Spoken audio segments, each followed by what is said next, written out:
Igbo enemies taking advantage of my detention to attack Southeast. Nnamdi Kanu lament. My dear listeners, from wherever you're listening from, kindly please ensure you like, subscribe to this channel and share. Good morning and welcome to today's news. Kanu said nobody or entity would have attacked any Igbo community in the southeast if he was free. The leader of the indigenous people of Biafra, IPOB, Nnamdi Kanu, has spoken about the violence taking place in the southeast.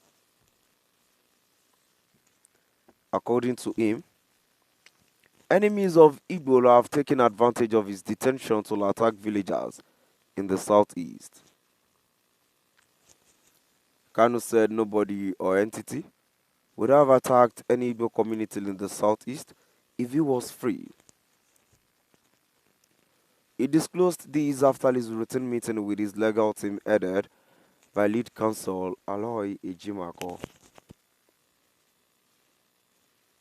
In a statement he issued on X, Ejimako said Kanu was reacting to lamentation by residents of Amegu, Unkalaha community accusing the Nigerian military and the police of complicity in the Earthmen attack. The residents claimed that they were warned not to leave the community on Saturday, only for the attackers to strike the next day without any intervention from security forces.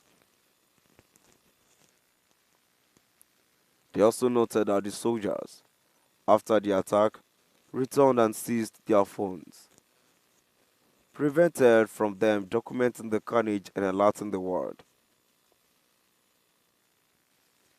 Reports said the incident led to the gruesome murder of 16 residents, while 25 houses were razed completely.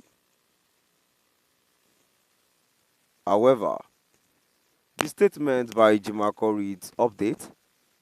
During our visitation with Onyedumazi Nnamdi Kanu yesterday, he lamented that enemies of the Igbo race have taken advantage of his illegal detention to unleash coordinated attacks on defenseless villagers.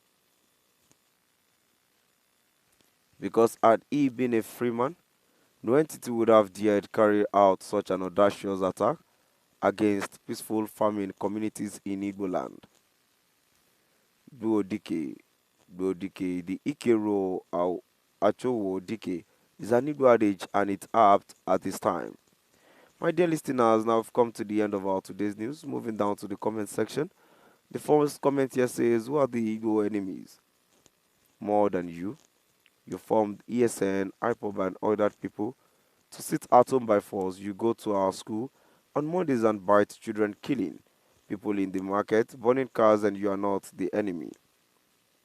A comment here says, Nnamdi Kanu created the insecurity by assembling criminals to terrorize the southeast in the name of ESN. ESN will learn to attack the Fulanis and killed many of their cows, and the Fulanis in their usual nature came back for revenge. Where were the ESN who claimed to be guiding the Unkala community when the Fulanis attacked? They would have defended the community and chased the criminal Fulanis back. This Kalu group of criminals destroyed all government security posts at that axis before now. Kalu has done much harm to the southeast that the Fulani with this group of terrorists, and I suggest he remain in custody and face his trials.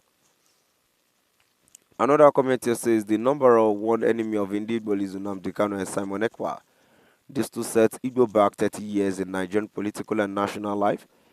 Maybe an Igbo man would have been serving as president of Nigeria right now.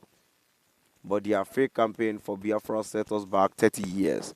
It amazes me that some Igbos still believe that Nnamdi Kanu is truly fighting for Biafra instead of seeing him and Simon Ekpa for who they really are. Biafra has become a coin name to deceive some unintelligent Igbos. Just tell them you are fighting for Biafra and they will foolishly succumb to any lies you told them. And the last comment here says, Ethnic bigotry in a heterogeneous society is a precursor of violent extremism. Radio Biafra generated its own enemies. The proliferation of arms within the region laid the ground for what has metamorphosed into a protracted conflagration and is regrettable. The way out is for Indigo to sacrifice its identity in order to rediscover it. Now we've come to the end of our today's news. Please do drop by the comment section and let us know what your view is all about.